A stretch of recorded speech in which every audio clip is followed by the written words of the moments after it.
Баршаңызға қайырлы күн достар.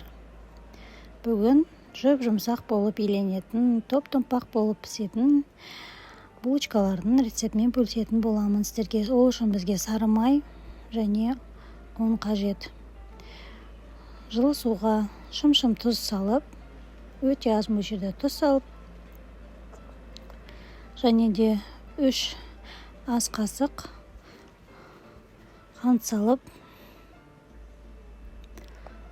тұз бен қантымыз ерігенше араластырамыз. Жеке ыдыста суымыз өте суық болмау керек.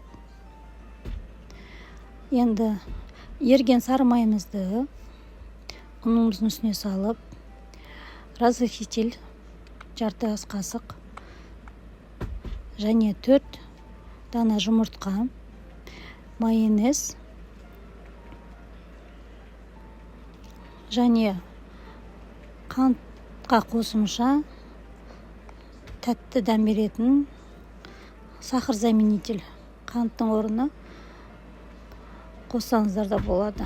Және көбейтілген дрожжымызды, ванилинімізді қосып, ыдыстағы суымызды, қанты бар, тұзы бар суды араластырып, басында қасықпен, кейін қолмен жақсылап қамырымыздың басына біріктіреміз. Қамырымыз өте жұмсақ болып илену керек. Қамырымызды иледік. Енді өсімдік майын алып, жағып, өстіп көтерілгенше қойып қоямыз. Қамырымыз 2 рет көтерілгеннен кейін мынандай формочкамызға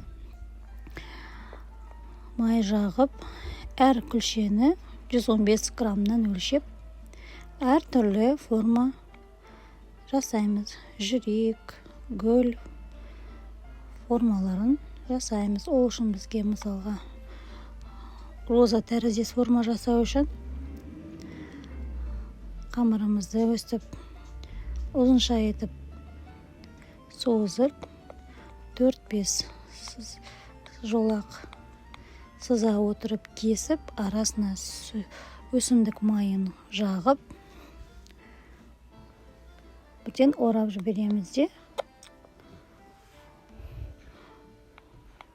роза тәріздес формаға келтіреміз.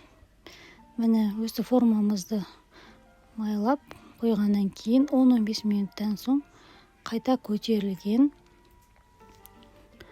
булочкаларымызға жұмыртқаның сары уызын жағамыз. Жағып болғаннан кейін күнжіт немесе мак қарақұмық алып сәндесеңіздер болады. Менде 3 түрлі формада булочкалар шықты. Рецепт ұнаса лайк басып комментарий қалдырыңыздар.